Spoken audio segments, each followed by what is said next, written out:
परब्रह्म तस्मै श्री गुरुवे नमः। ओम नमो ब्रह्मादिभ्यो ब्रह्म विद्या सांप्रदाय कर्तृभ्यो वंश ऋषिभ्यो महाभ्यो नमो गुरुभ्यः। सर्वोपप्लवरहिता प्रज्ञानगण प्रत्यगर्तो ब्रह्मैवाहमस्मि अहं पदार्थरहितः। गुरुवे सर्वलोकानां विषजे भवरोगिणां निधये सर्वविद्यानां श्रीदक्षिणामूर्तये नमः। ओंकारपीठ सिद्धान्तं ब्रह्म विद्योपदेशिकं श्रीमन्नारायणं सूर्यं सद्गुरुभ्यो नमो नमः। याज्ञवल्क्यं च जनकं सुखसान्दीपमीश्वरं कृष्णमर्जुन संयुक्तम् उद्धवं च नमो नमः। ब्रह्मानंद योगेन्द्रं रामानंद ज्ञानेश्वरः सगजानंद योगेश रामवधूत गुरुं भजामि। अंबिका शिव योगेन्द्रं येमन योगी सद्गुरुं निरंजन वेंकయ్యార్య తిరువెంగళ గురుం భజే। శ్రీధర స్వామి యోగేంద్రం శివరామాఖ్య దీక్షితం కంబాలూరి అప్ప బ్రహ్మ సద్గురుభ్యో నమో నమః। పరశురామ సీతారామ భాగవత కృష్ణ యోగినః పీలుకాన లక్ష్మణార్య సద్గురుభ్యో నమో నమః। బృహద్వాజిష్ట సిద్ధాంతం పూర్ణబోధోపదేశిక శ్రీ వెంకటేశ్వర యోగేంద్రం సద్గురుభ్యో నమో నమః। ఆత్మానాత్మాతీతమనిశం కేవలాత్మోపదేశిక శ్రీ వేముల రామయ్యార్య యోగేంద్రం సద్గురుభ్యో నమో నమః। చరాచరమతీతం చ అచల పూర్ణోపదేశిక శ్రీ పూర్ణానంద పుల్లయ్యార్య సద్గురుభ్యో నమో నమః। వేద వేద సిద్ధాంతం పూర్ణబోధోపదేశిక శ్రీ ఎరుకతీతానంద ఎరుకలయ్యార్య సద్గురుభ్యో నమో నమః। బ్రహ్మ విద్య సిద్ధాంతం అచల పరిపూర్ణోపదేశిక శ్రీ శాంతానంద తిమ్మరాయప్పార్య సద్గురుభ్యో నమో నమః। అస్మద్గురు సమారంభం కృష్ణ సాందీప మధ్యమం ఓంకారపీఠ పర్యంతం వందే గురుం పరంపరం। జై సద్గురు ప్రభు महाराज की जय। जय बोलो श्री विष्णानंद कृष्णमूर्तार्य सद्गुरु प्रभु महाराज की जय। जय बोलो श्री ज्ञान ज्ञान रहित अश्वत्थार्य सद्गुरु प्रभु महाराज की जय। जय बोलो श्री वीरहितानंद वेंकटदासार्य सद्गुरु प्रभु महाराज की जय। जय बोलो श्री वेदातीत वेंकटाचार्य सद्गुरु प्रभु महाराज की जय। जय बोलो श्री अर्कतीतानंद सद्गुरु प्रभु महाराज की जय। जय बोलो श्री शांतानंद तिमरायप्पार्य सद्गुरु प्रभु महाराज की जय। जय गुरुदेव सब। जय गुरु। जय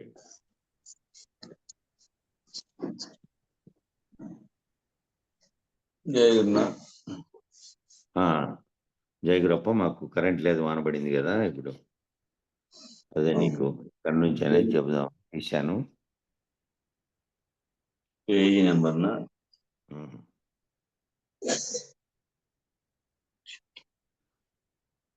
ఈ పేజీ నెంబర్ వచ్చి 319లో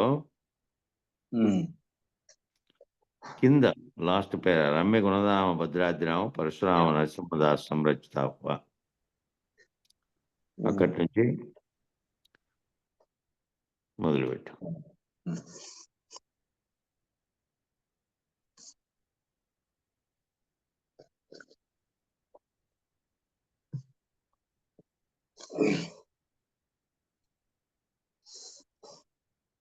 రమ్య గుణధామ భద్రాద్రి రామ పరశురామ నరసింహ దాస సంరక్షితాహ్వ. ఆ గురు పరంపరను మకుటంగా పెట్టుకొని పరశురామ సీతారాముల వారు రాశారు దీనిని. పరశురామ నరసింహదాస్ రాసిండేది, సీతారాముల వారు రాశారు. అది పొరపాటును రాశారు వాళ్ళు. పొరపాటు నరసింహదాస్ అనేది పోయి సీతారాములు, నరసింహదాసు సీతారాముల వారు, మళ్ళీ ఆయన లింగమూర్తి, వీళ్ళంతా కూడాను ఒక ఒకే వంశీకులు వాళ్ళందరూ. ఈ రమ్య గుణధామ భద్రాద్రి రామ పరశురామ నరసింహ దాస సంరక్షితాహ్వ అంటే ఆ గురు పరంపరను మకుటంగా పెట్టుకొని పరశురామ నరసింహ దాసుల వారు వ్రాశారు దీనిని. పంచ జ్ఞానేంద్రియములు అంటే 5 జ్ఞానేంద్రియాలు, పంచ కర్మేంద్రియాలు 5 కర్మేంద్రియాలు, అంతఃకరణ చతుష్టయముతో కూడినటువంటి జ్ఞాత ఒకడు, విషయములు 5. ఈ విషయములు 5 అంటే విషయేంద్రియాలు, శబ్దాదులు అని కూడా అంటారు వీటిని. పంచ ప్రాణేంద్రియములు 5 ప్రాణేంద్రియాలతో కలిసి ఈ 25 తత్వాలు స్థూల శరీరము. ఈ 20 తత్వాలు కూడా ఈ స్థూల శరీరం. 20 తత్వాలు అంటే ఏవి అంటే జ్ఞానేంద్రియాలు 5: స్తోత్రము, త్వక్కు, చక్షు, జిహ్వ, గ్రాణం అంటే చెవి, చర్మము, కన్ను, నాలుక, ముక్కు. పంచ కర్మేంద్రియాలు ఏవి అంటే వాక్కు, పాణి, పాదము, గుహ్యము, గుదము. ఇవి ఇట్లే క్రమంగా ఉన్నాయన్నట్టు. పద్యంలో అయితే ఈ క్రమంగా ఉన్నాయి. ఆయన ఎత్తిగన ఛందస్సుకు సరిపోయేటట్టుగా ముందు వచ్చేటువంటి పదాన్ని బట్టి కలుపుకొని రాశారు. అంతఃకరణ చతుష్టయములు 4: మనస్సు, బుద్ధి, చిత్తము, అహంకారం. వీటితో కూడుకున్నటువంటి జ్ఞాత ఒకటి, అంతఃకరణంతో కూడుకున్నటువంటి జ్ఞాత. విషయేంద్రియములు 5: అదే శబ్ద, స్పర్శ, రూప, రస, గంధము. పంచ ప్రాణేంద్రియములు 5: వ్యాన, ప్రాణ, అపాన, ఉదాన, సమాన. ఇట్లా ఈ 25 తత్వములు స్థూల శరీరము. తమో గుణము అన్నప్పుడు గోళకములు. ఇవి తమో గుణము అన్నప్పుడేమో గోళకాలుగా ఉన్నాయి. ఇంద్రియములు, తత్వములు అన్నప్పుడు రజోగుణం. ఇంద్రియములు, తత్వములు అన్నప్పుడేమో రజోగుణం. ఇది పని చేయడానికి అవసరమైనటువంటి శక్తి, పరిధి, అధిష్టాన దేవతలు అన్నప్పుడు సత్వగుణం. ఇది పనిచేయడానికి అవసరమైనటువంటి శక్తి, పరిధి, అధిష్టాన దేవతలు అన్నప్పుడేమో సత్వగుణం. ఇట్లా 3 కలిపి ఒక కూటమి, ఒక త్రిపుటి. ఈ 3 కలిపి ఒక కూటమి, ఒక త్రిపుటి. చంద్రుడు అనేటటువంటి సత్వగుణముతో తయారైనటువంటి అధిష్టాన దేవత, చంద్రుడు అనేటటువంటి సత్వగుణముతో తయారైనటువంటి అధిష్టాన దేవత. దేనికి? మనస్సుకు అధిష్టాన దేవత చంద్రుడు. మనసు అనేటటువంటి రజోగుణముతో తయారైనటువంటి ఆధ్యాత్మ, తమో గుణముతో తయారైనటువంటి గోళకము స్థానముగా జరిగే క్రియను ఆదిభౌతిక క్రియ అంటారు.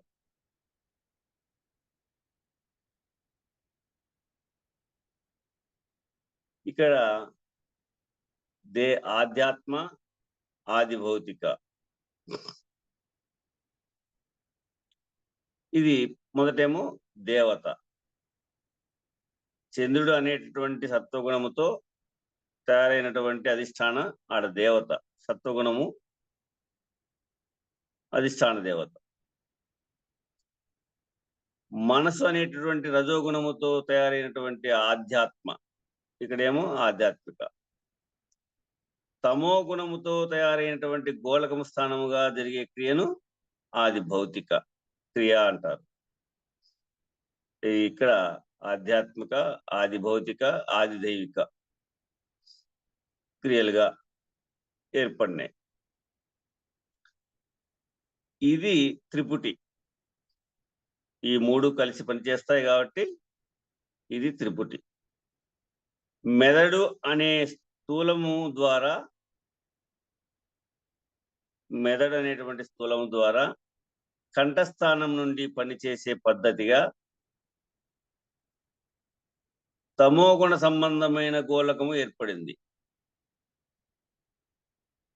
ఈ మెదడు అనేటువంటి స్థూలం ద్వారా కంఠస్థానం నుండి పనిచేసేటువంటి పద్ధతిగా తమోగుణ సంబంధమైనటువంటి గోళకము ఏర్పడింది.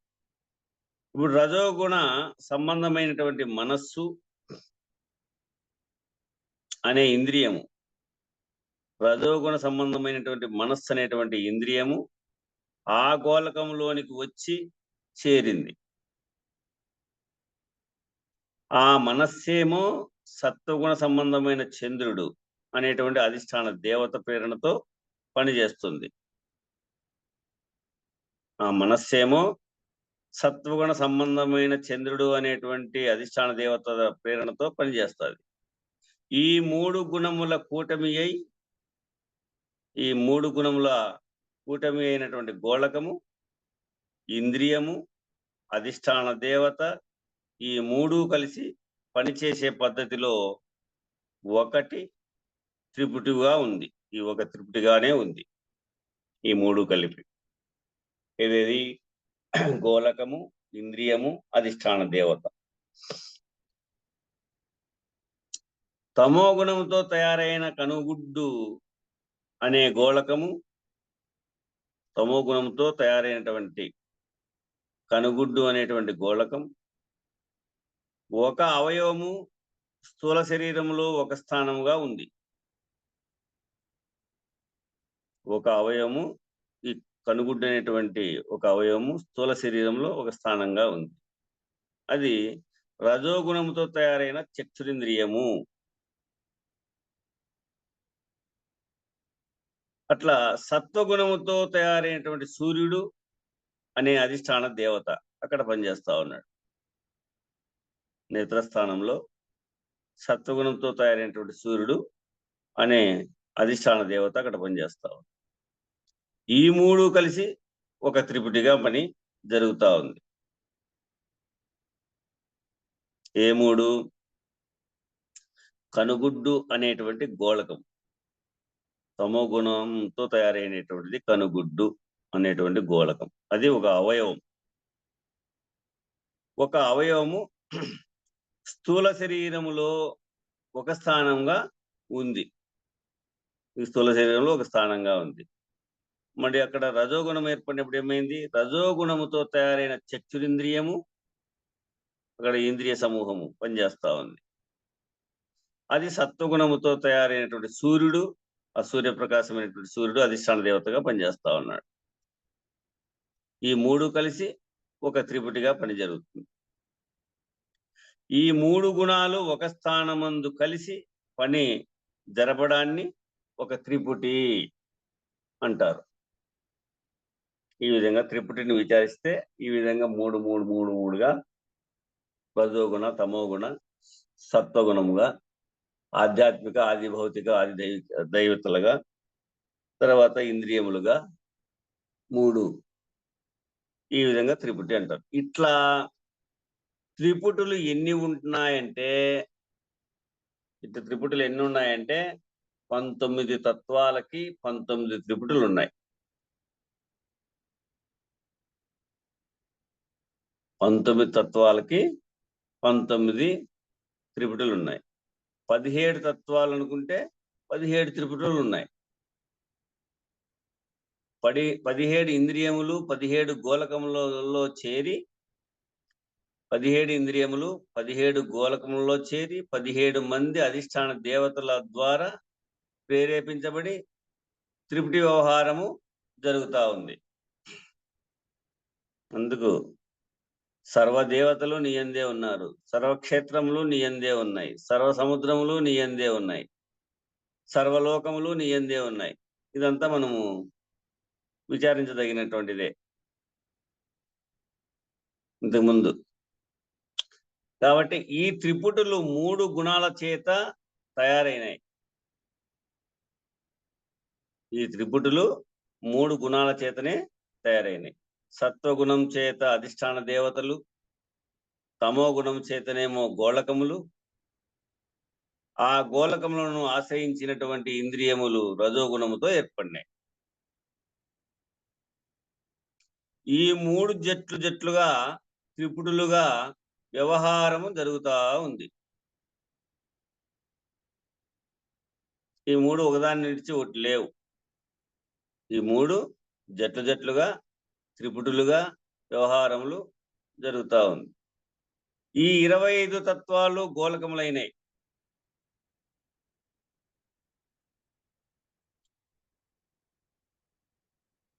ఆది భౌతికముగా చూస్తేనేమో స్థూల శరీరం అయింది. ఇంద్రియాల వరకు చూస్తే సూక్ష్మ శరీరం అయింది.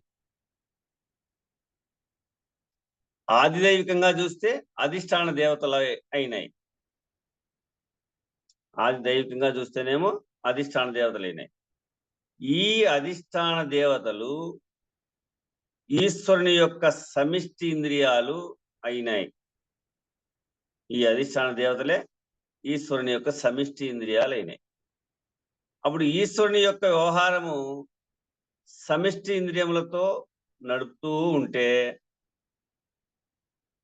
ఈ ఈశ్వరుని యొక్క వ్యవహారం అంతా సమిష్టి ఇంద్రియములతో నడుపుతూ ఉంటే, అందులో భాగంగా సర్వజీవుల యొక్క వ్యష్టి ఇంద్రియాలు పనిచేస్తున్నాయి. సర్వజీవుల యొక్క వ్యష్టి ఇంద్రియాలు కూడా అక్కడ పనిచేస్తున్నాయి. అవిద్యా దోషము కలిగి ఉండటం చేత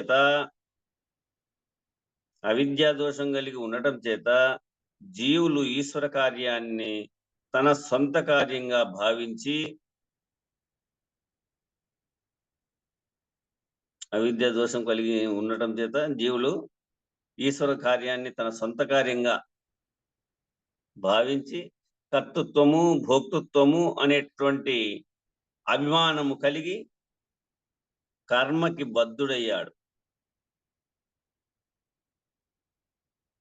ఏం చేశాడంటే, తలకాయ నెట్లే మోకాటికి పూజ అన్నట్టు ఈ జీవులు ఈశ్వర కార్యాన్ని అంతా తన సొంత కార్యంగా భావించి ఈ కర్తృత్వ భోక్తృత్వాలకు లోనై తనను మరచి, ఆ ఈశ్వర స్వరూపాన్ని మరచి ఆ ఈశ్వర స్వస్వరూప స్థితిలో ఉంటే ఈ కర్తృత్వ భోక్తృత్వాలు తగ్గేటివి.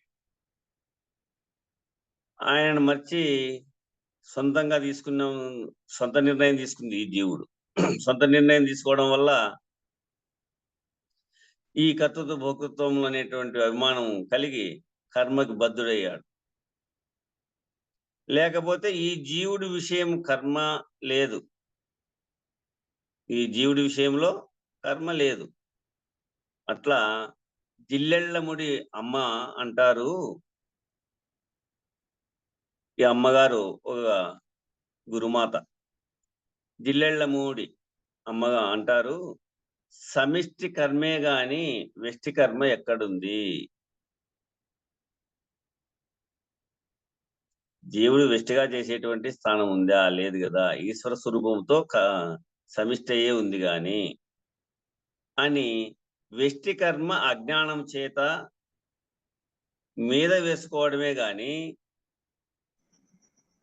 నేను చేస్తున్నాను నాది అని నువ్వు మింద వేసుకోవడమే గాని, ఈశ్వరుని లీలా విలాసములో మనమంతా పావులం.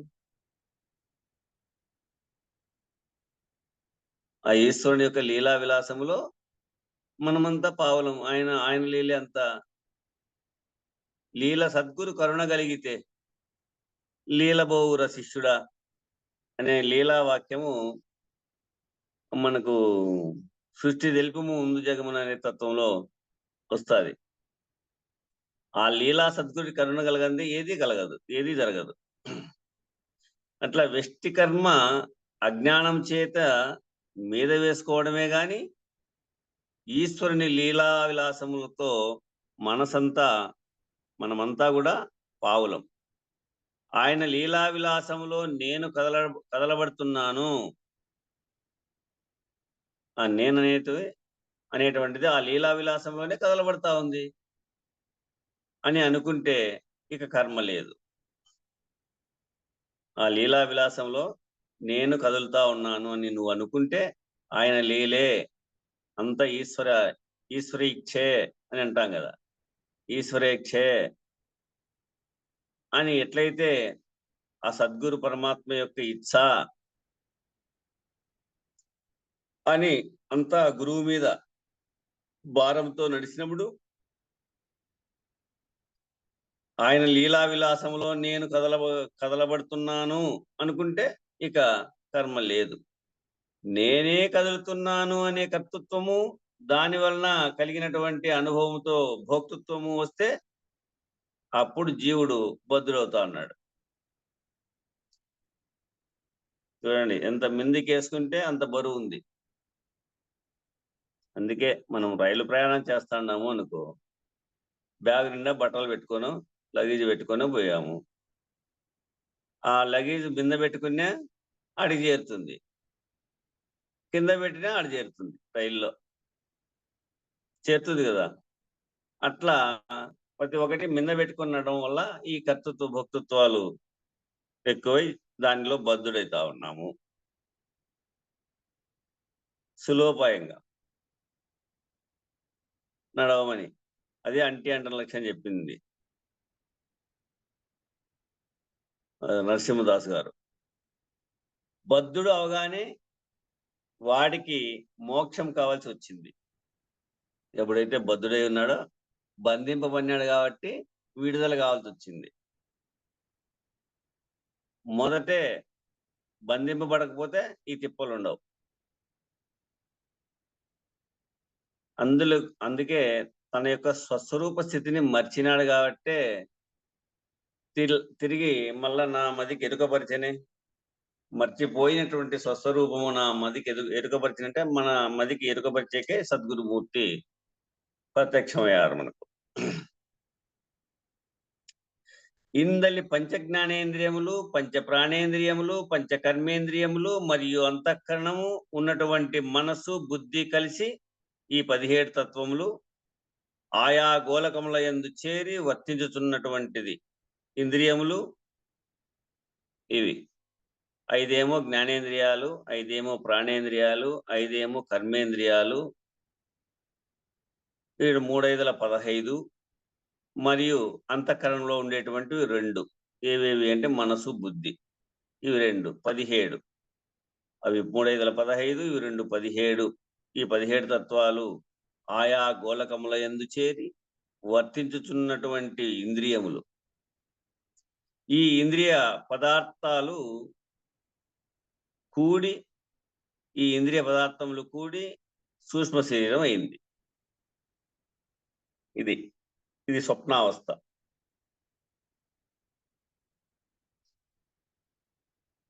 ఈ 17 ఇంద్రియాలతో నడిచేది స్వప్నావస్థ, అదే సూక్ష్మ శరీరం. ఈ తేడాల వల్ల సూక్ష్మ శరీరం అంతా కూడా రజోగుణ సృష్టి. ఈ తేడాల వల్ల సూక్ష్మ శరీరం అంతా కూడా రజోగుణ సృష్టి. గోళకాలన్నీ తమోగుణ సృష్టి. తామసిక పంచభూతముల యొక్క పంచీకరణతో,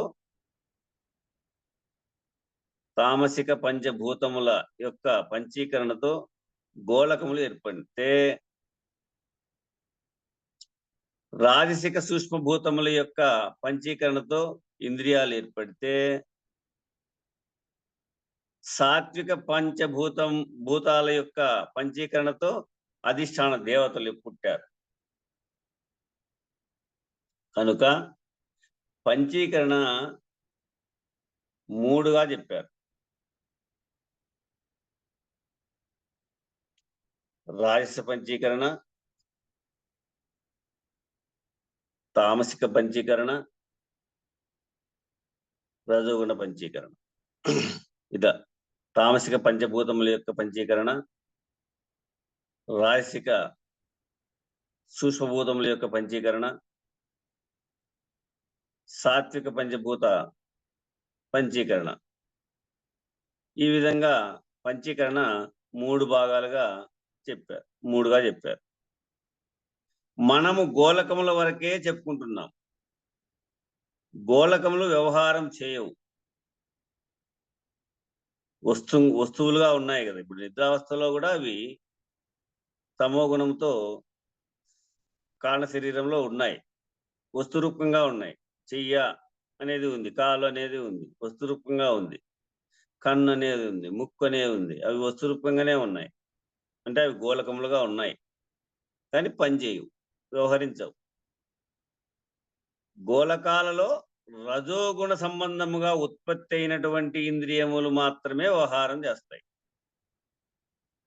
అప్పుడు రజోగుణము సంబంధంతో అంటే రజోగుణ పంచభూత సూక్ష్మభూత సమూహము ఏర్పడాలట. ఆ ఏర్పడిన తర్వాత ఆ ఉత్పత్తి అయినటువంటి ఇంద్రియములు మాత్రమే వ్యవహారం చేస్తాయి. అసలు వ్యవహారం వాటిదా? అసలు వ్యవహారం వాటిదా అంటే వ్యవహారం చేయగలిగినటువంటి సత్తా దానిలో చేరి ఉందంతే. వ్యవహారం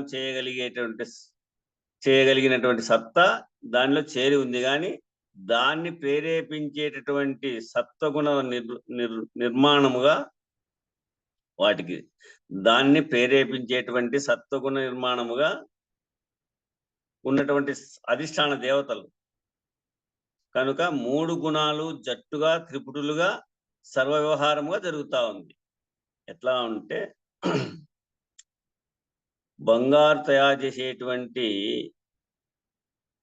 ముడి సరుకును తీసుకున్నారు, బంగారాన్ని ఓ బిస్కెట్ తీసుకున్నారు అనుకో, ముందర పెట్టుకుంటే ఆ తయారు చేసేటువంటి గుణము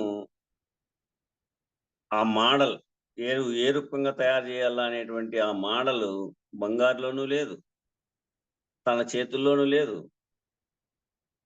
తను ఆ డాకలి ఆ సలాకు ఆ కొలిములోనూ లేదు. ఆ సత్వగుణ నిర్మాణంగా ఉందే వీటికన్నిటికీ అధిష్టాన దేవతగా ఉంది. ఆ చైతన్య బ్రహ్మ వాటిలో ఉంది, ఆ యొక్క ఈశ్వర స్వరూపంలో ఉంది. ఆ ఈశ్వరుడు అందిస్తేనే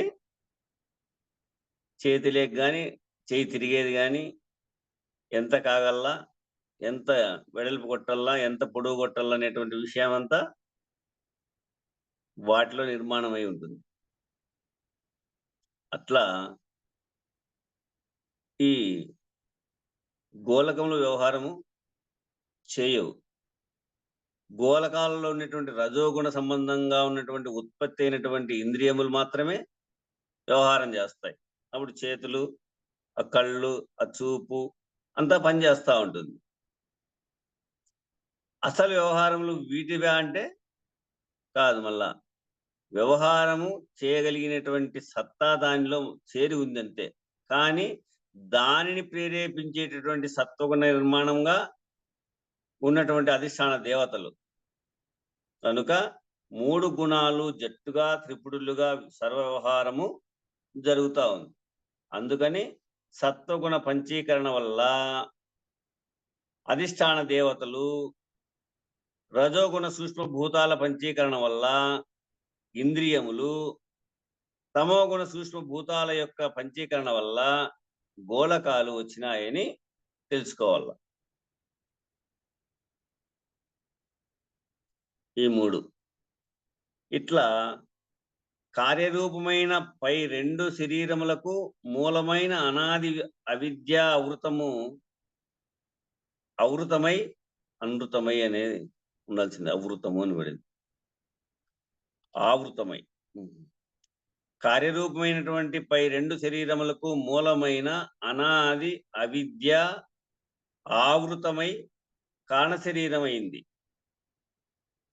ఇప్పుడు కారణ శరీరం ఎట్లా వచ్చింది అంటే వీటన్నింటి వల్ల తాదాత్మ్యత ఎప్పుడైతే వచ్చిందో అదే జ్ఞానం, అదే అజ్ఞానం. వీటన్నిటినీ తాదాత్మ్యత ఎప్పుడు వచ్చిందో వీటన్నిటి వల్ల అదే అజ్ఞానం. తాదాత్మ్యత ఎందుకు కలిగింది? తనకు తానే లేనివాడు ఉన్నట్లుగా తోచాడు. ఈ తాదాత్మ్యత ఎందుకు కలిగింది అంటే తనకు తానే లేనివాడు ఉన్నట్లుగా తోచాడు. ఎక్కడ తోచాడు? మాయే అలా తోపింపజేసింది. మాయే లేని వాళ్లను ఉన్నట్లుగా చూపుతుంది. లేనిది ఉన్నట్లుగా చూపిదే మాయ. యామాసా మాయ, ఏది లేనిదో అది మాయ అనే వాక్యం వస్తుంది ఒక చోట. ఇట్లా మాయే లేని వాళ్ళను ఉన్నట్లుగా చూపుతుంది, లేని వస్తువును ఉన్నట్లుగా చూపిస్తుంది, లేని జీవులను ఉన్నట్లుగా చూపిస్తుంది, లేని అధిష్టాన దేవతలను ఉన్నట్లుగా చూపిస్తుంది. లేనిదని నేనంటే మీరు నమ్మాలా? లేనిదని నేనంటే మీరు నమ్మాలా? ఎందుకు నమ్మాలంటే మాయ త్రిగుణాత్మకము గనుక. ఏమంటున్నాడు? లేనిది నేనంటే మీరు నమ్మాలా?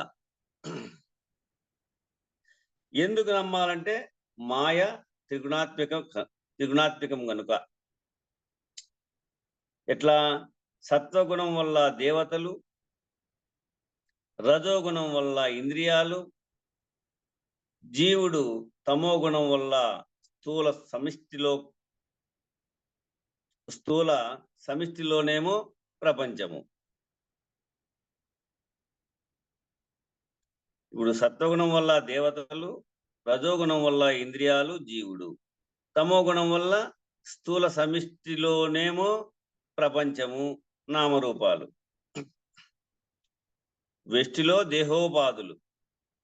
వెష్టిలోనేమో దేహోపాధులు, ఈ దేహం ఉపాధిగా ఉంది. ఆయా ఉపాధులలో ఈ పంచీకరణము ద్వారా గోలకములు. ఇవి గోలకాలు అవి 5 జ్ఞానేంద్రియములు, 5 కర్మేంద్రియములు, 5 పంచప్రాణాలు, 4 అంతఃకరణ చతుష్టయములు.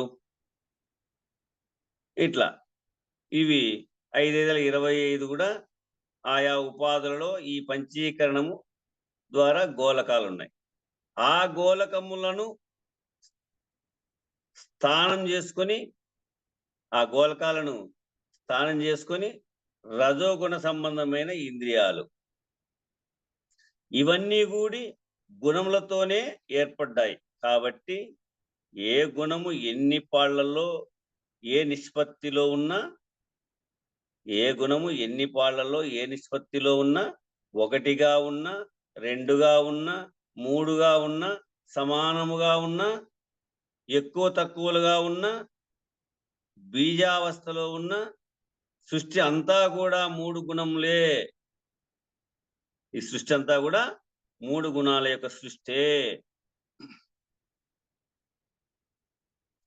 3 గుణాలతో కలిపినటువంటి దానికి మాయా అని పేరు.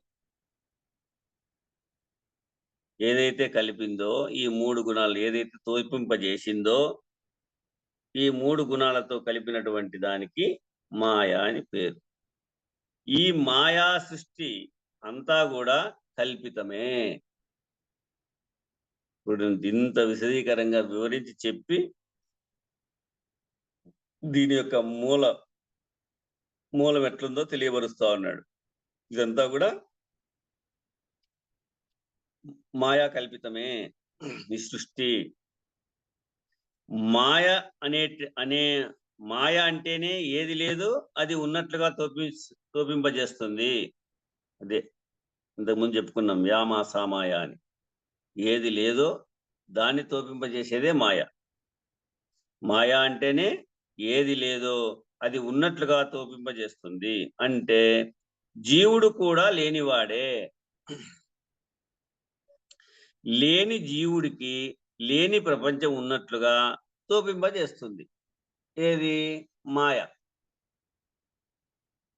లేని జీవుడికి లేని ప్రపంచం ఉన్నట్లుగా తోపింపజేస్తా ఉంది. ఈ మాయ లేనివి ఉన్నట్లు ఎందుకు చూపిస్తోంది? ఇది ప్రశ్న మనకు. ఈ మాయ లేనివి ఉన్నట్లుగా ఎందుకు చూపిస్తా ఉంది అంటే, ఉన్న మాయ చూపిస్తోందా, లేని మాయ చూపిస్తోందా?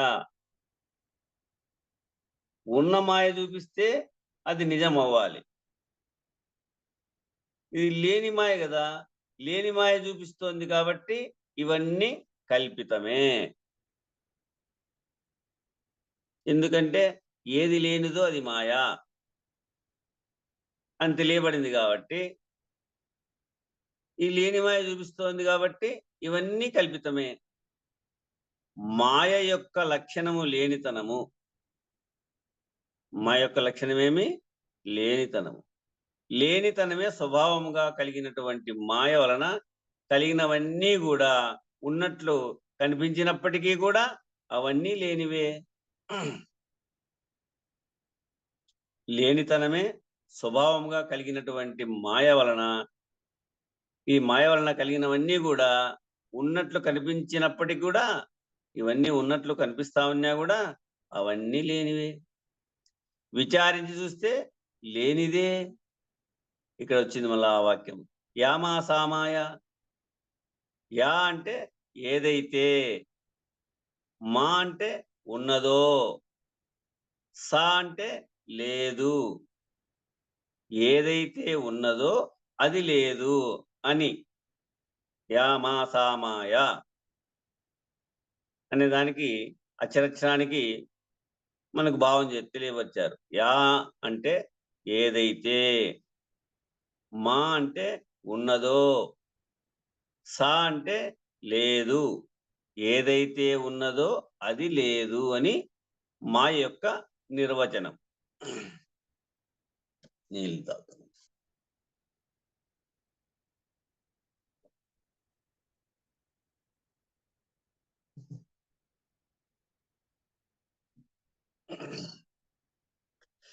కార్యరూపమైనటువంటి ఈ రెండు శరీరాలకు మూలమైనది అనాది అవిద్య.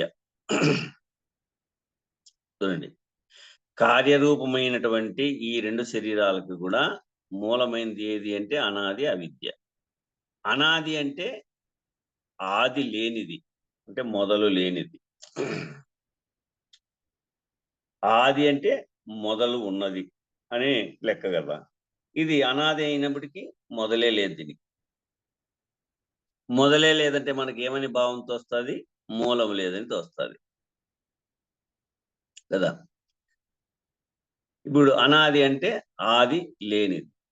అనాది అని వదిలేశారు కాబట్టి దానికి అంతం ఉంది అన్నమాట. అనాది అని వదిలేసినప్పటికి ఏమైంది? అంతం ఉందని లెక్క. దానికి అంతం ఉంది అన్నమాట. మరి అవిద్యకు అంతం లేకపోతే మోక్షం లేదు. కాబట్టి అవిద్యకు అంతం ఉంది కాబట్టి అందరికీ మోక్షం అనే దానికి ఒక అవకాశం ఉంది. అందరికీ మోక్షం అనేటానికి కూడా ఒక అవకాశం ఉంది. అవిద్య అనంతమనుకో, అవిద్య అనంతమనుకో, మన కర్మ ఇంతే. ఇంక మోక్షము లేదు, దాటుకోని అవకాశము లేదు. ఏ ఒడ్డునున్నామో ఆ ఒడ్డున ఉండాల్సిందే, దాటుకోలేము. అవిద్య అనంతమనుకో, మన కర్మ ఇంతే. ఇలా చచ్చి పుడుతూనే ఉంటాం. ఈ బాధల నుండి బయటపడలేం. అసలు మోక్షం అనేదే లేదు. గురువే లేడు, శిష్యుడు లేడు, విద్య లేదు, ఆత్మవిద్య లేదు, బ్రహ్మ విద్య లేదు, మోక్షం అనేది లేదు. అట్లా ఆ అవిద్య అనంతమై ఉంటే, అవిద్యకు అంతముంది. అందుకే అవిద్యకు అంతముంది కాబట్టే అందరికీ మోక్షం అనే దానికి అవకాశం కలిగింది. అదే అవిద్య అనంతం అనుకో, ఇంక మన కర్మే ఇంతేననుకోవాల్సిందే. ఇలా చచ్చి పుడతా ఉండాల్సిందే. ఈ బాధల నుండి బయటపడలేం. మనకేం బాధలు ఇవి? ఆకలి బాధ, దప్పిక బాధ, విష బాధ, రోగ బాధ, శత్రు బాధ, తల్లి గర్భములో నుంచి మలమూత్రంలో బొర్లాడి ఒకే చింతన, విద్యాభ్యాస చింతన, బాల్యంలో చింతన, తర్వాత కౌమార దశలో విద్యాభ్యాస చింతన, తర్వాత యవ్వన దశలో భార్య పిల్లల చింతన, వృద్ధాప్యంలో రోగాల చింతన. ఇట్లా ఇవన్నీ మనకి ఈ బాధలన్నీ కలిగి ఉన్నాయి. ఈ బాధల నుండి బయటపడలేం. అసలు మోక్షం అనేదే ఉండదు. ఇంకా గురువు లేడు, శిష్యుడు లేడు, విద్య లేదు, ఆత్మవిద్య లేదు, బ్రహ్మ విద్య లేదు, ఇంకా మోక్షం అనేది లేదు. అవిద్య అనాది, అవిద్య అనాదే కానీ అంతం అనంతం కాదు. అందుకని అవిద్య అనాదే గాని అనంతం కాదు. అంతము ఉంది దానికి, అంతము దానికి ఉంది. అంతము ఉండటం చేత సాధన చేసి గమ్యము లక్ష్యము చేరి ముక్తులు కావచ్చు. దానికి అంతం ఉంది కాబట్టి ఆ అంతం చేసేటువంటి ప్రయత్నం చేయాల. ఊరినే కూకుడు వేరు నరికేస్తే పోతుందా? ఊరికే కూకుడు వేరు నరికేస్తే పోదు. చుట్టూ అనేకమైనటువంటి ఏర్లు దానికి అడ్డు ఉన్నాయి. కూకుడు వేరు దొరకాలంటే చుట్టూ అనేకమైనటువంటి ఏర్లు ఉన్నాయి. అవే త్రిపుటి. అవన్నీ నరికేస్తే తప్ప ఆ కుక్కుడు వేరు దొరకదు. అవన్నీ ఊరినే నరికితే దొరుకుతాయంటే తోడల్లా. తోడడం అంటే విచారించడము. అవన్నీ తోడతా ఉంటే వస్తాయి అరిషడ్ వర్గములు, అష్టమదములు, ఈషణత్రయాలు, వాసనత్రయాలు, లోకత్రయాలు, ఇవన్నీ చుట్టుకొని ఉంటాయి పైన. అవన్నీ తోడుకుంటా నరికేసుకుంటా పోతే కింద కూకుడు వేరు దొరుకుతుంది. అప్పుడు అహంకారం అనేటువంటి కూకుడు వేరు గురూపదేశం అనేటువంటి గొడ్డల చేత నరికేయమన్నాడు. అప్పుడు ఆ కూకుడు వేరును దొరికితే దాన్ని తీసేస్తే తిరిగి మొలవకుండా పోతారు. ఇట్లా ఉండడం సాధన చేసి గమ్యము లక్ష్యము చేరి ముక్తులు కావచ్చు. తిరిగి రాని మోక్షం పొందవచ్చు. అనాది అయిన మాయ అని ఎందుకు అన్నారు? అనాది అయినటువంటి మాయ ఎందుకు అన్నారు? నీవెట్లా వచ్చావు అంటే నీవు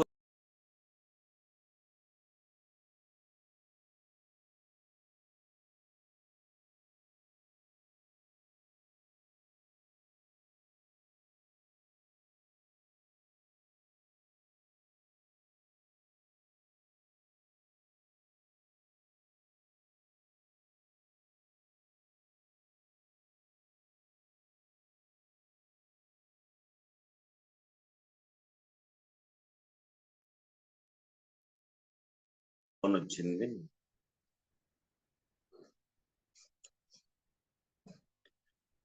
నీవు రావడానికి ఒక కారణం ఉండాలి కదా. అట్లా అవిద్య కారణంగా వచ్చావు కనుక నీవు రాకముందే అవిద్య ఉంది.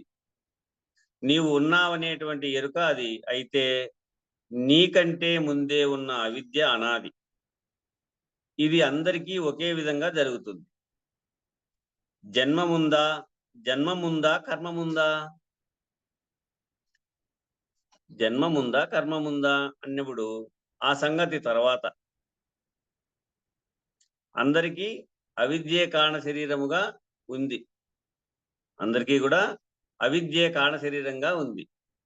అవిద్యేమో అనాదిగా ఉంది. అనాది అవిద్య చేత ఆది కలిగింది. ఈ అనాది అనేటువంటి అవిద్య చేత ఆది కలిగింది. ఆదిలో జడమైనటువంటి ప్రపంచము ప్రకృతి కలిగినప్పటికీ ఏ తెలివి లేదు. ఈ ఆదిలో జడమైనటువంటి ప్రపంచము ప్రకృతి కలిగినప్పటికీ ఏ తెలివి లేదు. తెలివి ఉన్నవాడు ఎవడంటే రజోగుణ సృష్టితో తోచినటువంటి జీవుడు. తెలివి ఉన్నవాడు ఎవరు అంటే రజోగుణ సృష్టితో తోచినటువంటి వాడు జీవుడు. వాడికి ఎరుక ఉన్నది కనుక వాడి ఎరుకలోనే అనాది అవిద్య కారణంగా ఈ మాయా కల్పితమంతా కూడా నిజమనిపిస్తుంది.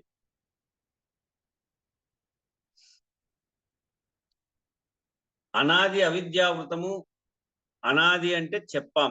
ఏమని చెప్పాము? అవిద్య అంటే చెప్పాం. అనాది అవిద్యావృతము. అనాది అంటే చెప్పాము, అవిద్య అంటే చెప్పాము, అవృతము అంటే చెప్పాలి.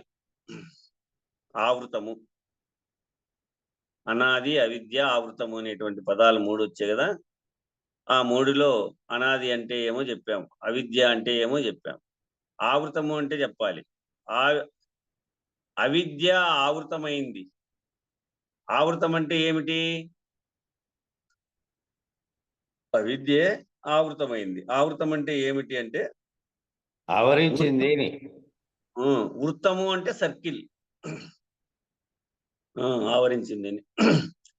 వృత్తము అంటే సర్కిల్, ఆవృతము అంటే ఆ సర్కిల్లో పదే పదే తిరగటం. ఆ సర్కిల్లో పదే పదే తిరగటం అంటే చక్రభ్రమణముగా తిరగడం. చక్రభ్రమణముగా ఏ విధముగా తిరుగుతున్నాము? ఇప్పుడు అర్థమవుతుంది అందరికి.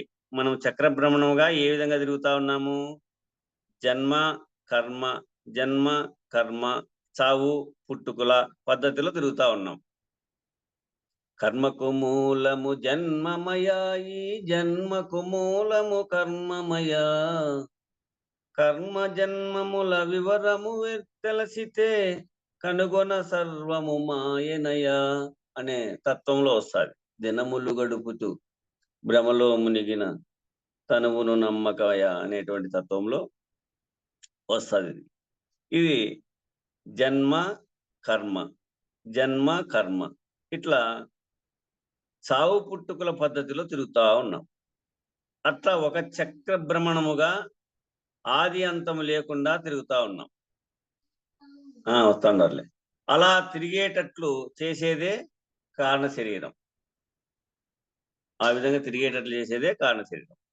ఇట్లా జ్ఞాతయే కారణ శరీరం. ఇప్పుడు జ్ఞాతయే కారణ శరీరం. అజ్ఞాన ఆవరణలో ఉన్న జ్ఞాత కారణ శరీరం అయ్యాడు. ఇప్పుడు అజ్ఞాన ఆవరణంలో ఉన్నటువంటి జ్ఞాత కారణ శరీరం అయ్యాడు. పంచకోశ ధర్మాలకు వ్యతిరిక్త ధర్మముగా ఉన్నటువంటి జ్ఞాత అవస్థాత్రయ సాక్షిగా, పంచకోశ ధర్మాలకు వ్యతిరిక్త ధర్మముగా ఉన్నటువంటి జ్ఞాత అవస్థాత్రయ సాక్షిగా తురీయంగా ఉన్నప్పుడు ఈ జ్ఞాతే కూటస్థుడు అవుతాడు. వీటితో కూడా ఉన్నప్పటికీ కూడా వాటితో సంగత్వాన్ని గనుక వదిలితే, వివేక వైరాగ్యములతో వాటితో సంగత్వాన్ని వదిలితే, నిత్యానిత్య వస్తు వివేకముతోను ఇహముత్ర ఫలభోగ విరాగముతోటి ఆ సంగత్వాన్ని విడిచిపెట్టిన రోజున, ఆ సంగత్వాన్ని విడిచిపెట్టినటువంటి రోజున ఈ జ్ఞాతయే కూటస్థ ఆత్మ. ప్రస్తుతానికి అజ్ఞానములో జ్ఞాత కారణ శరీరము ఒక్కటే అన్నప్పుడు ఏమైంది? ప్రస్తుతానికి అజ్ఞానంలో జ్ఞాత కారణ శరీరము ఒక్కటే అన్నప్పుడు ఏమైంది?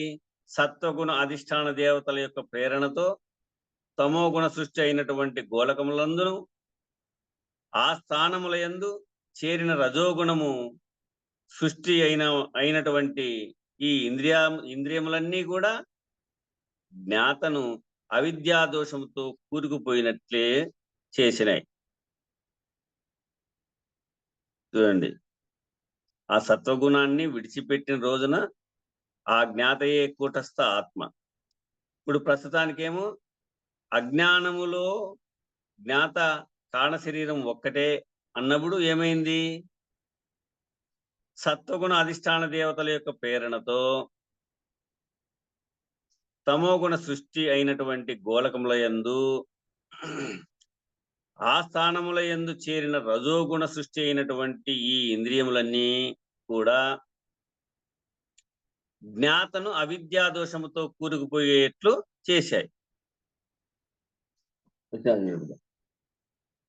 అవిద్యా దోషంతో కారణ శరీరముతో తాదాత్మ్యత చెందినటువంటి అజ్ఞాన జీవాత్మ ఈ పంచీకరణలో వ్యవహారం చేస్తున్నాడు. ఆ వ్యవహారంనే స్తబకము అంటాం. ఎట్లా అంటే జ్ఞాత సమాన వాయువుతో కూడి శ్రోత్రేంద్రియము ద్వారా శబ్దము నెరిగి వాగేంద్రియముతో వచించుట అనేది ఒక స్తబకం. అదే జ్ఞాత మనోరూపుడై వ్యానవాయువుతో కూడి త్వగేంద్రియము ద్వారా స్పర్శ నెరుగుచు ప్రాణేంద్రియముతో ప్రతిదానము నిర్వహించుతున్నాడు. ఇలాగే 5 రకాలుగా స్తబకాలు ఉన్నాయి. ఈ విచారణంతా కూడా మనము చాలా సార్లు విన్నాము. మనకు పరభాష్యానంద భాస్కరాచార్యులు కూడా మొదటి నుంచి ఈ విచారణే చెప్పేవాడు. మీనాక్షి అన్న కూడా చెప్పేవాడు. ఇప్పుడు మన రమణ అక్కడ చెప్పాడు ఈ విషయాన్ని కర్ణాటక సభలో.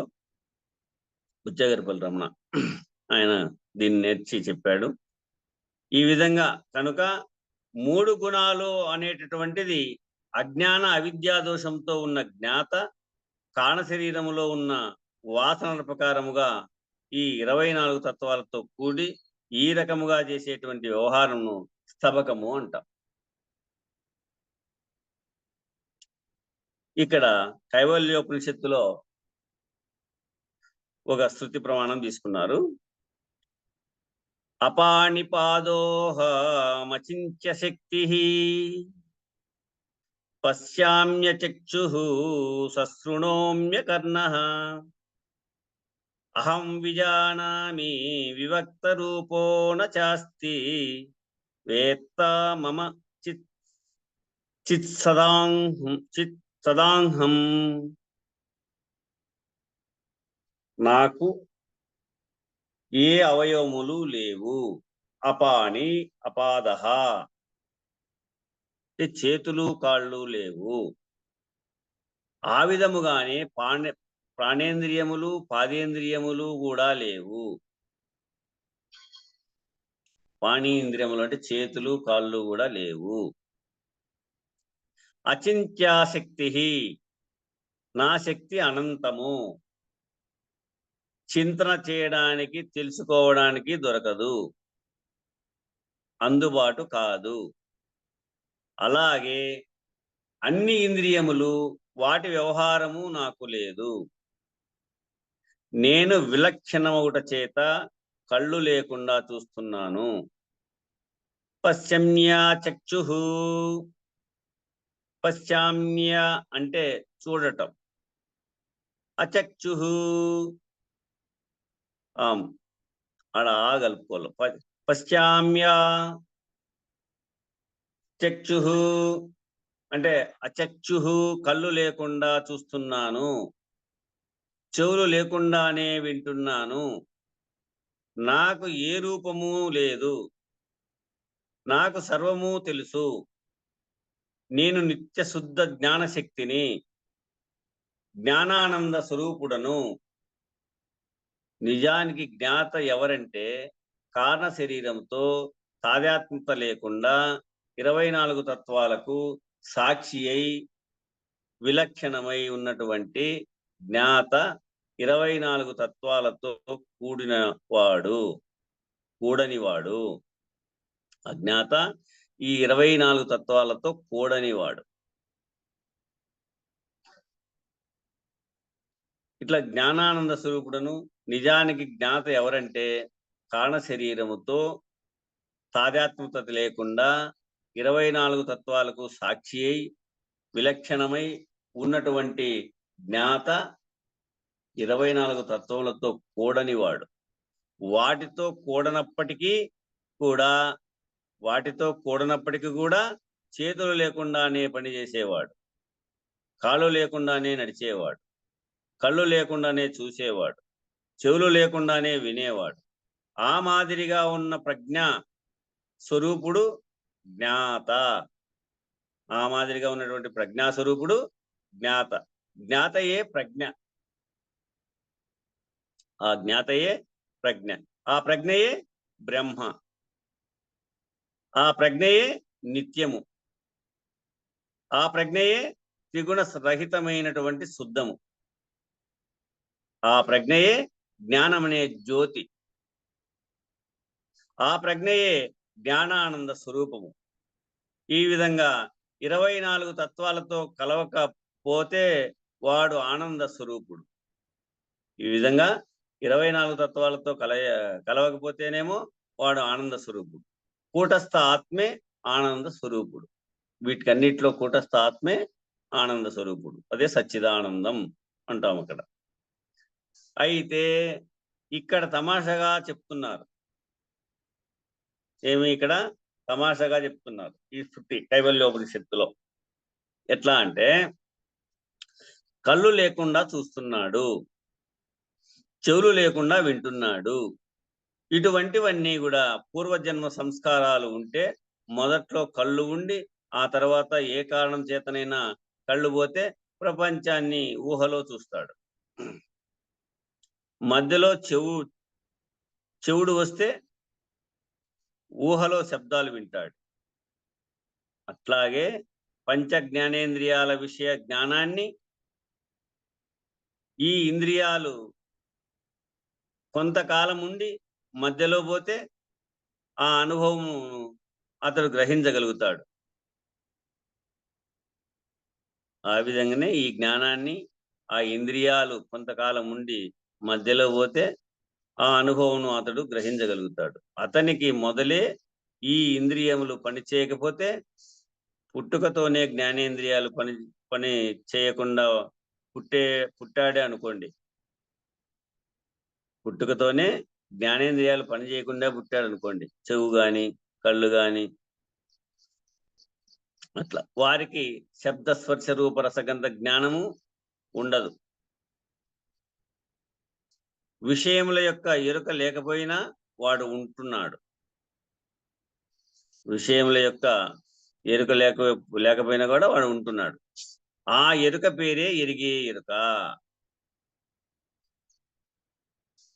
ఈ విషయేంద్రియాలు పనిచేయకపోయినా కానీ ఉంటా ఉన్నాడే, ఆ ఎరుక పేరే ఎరిగే ఎరుక. ఎరిగే ఎరుక ఉంది కానీ ఏమీ ఎరగదు.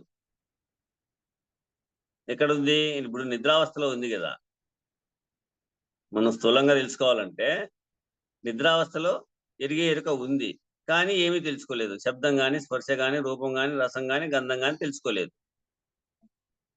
అట్లా ఎరిగే ఎరుక ఏమీ ఎరగనప్పటికీ జ్ఞానేంద్రియాలు పనిచేస్తే ఏ విషయాల వరకు అతను పరిమితమైనటువంటి ప్రారంధము కలిగి ఉన్నాడో, ఎంతవరకు ఆయనకు ప్రారంధం కలిగి ఉందో ఆ విషయ జ్ఞానం వరకు అతను పరిమితమై ఉండి ఆ విషయాల వరకే పెంచుకుంటూ ఉంటాడు. అందుకని విషయాల వరకే అయితే జీవుడు కించిజ్ఞుడు అనబడతాడు. ఈ విషయాల వరకే అయితే జీవుడు కించిజ్ఞుడు అనబడతాడు. ఇంకా సర్వజ్ఞుడు ఎవరయ్యా అంటే ఇవన్నీ తెలుసుకొని వాడు సర్వజ్ఞుడు అని అనిపించుకుంటాడు. ఈ విచారణ రేపు విచారిద్దాం. వీటికి కాలం సరిపోయింది. మంగళం చెప్పండి. బోలో శ్రీ సద్గురు మహారాజ్కి జై. జై శ్రీ వెంకటరామ సమేత శ్రీ పూర్ణానంద పుల్లయారులకు జై. జై శ్రీ ఇందుగల గురు భక్త మండలికి జై.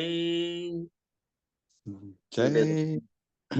నిర్వికారాయ సకల నిత్య ముక్తిదాయకాయ నిర్గుణాయ నిర్మలాయ నిత్య మంగళం.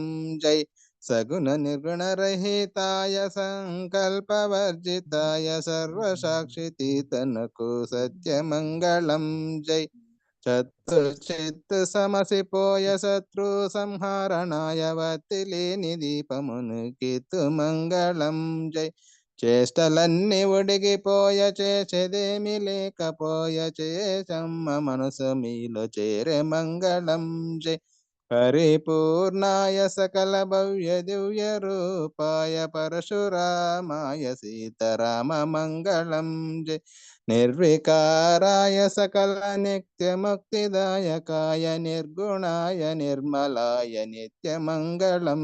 జై మంగళం శ్రీ గురుదేవాయ మహనీయ గుణాత్మనే సర్వలోక శరణ్యాయ సాధురూపాయ మంగళం. మంగళం సద్గురుమూర్తులకు మంగళం. జై సద్గురు ప్రభు మహారాజుకి జై. జై గురుదేవ సమూహ.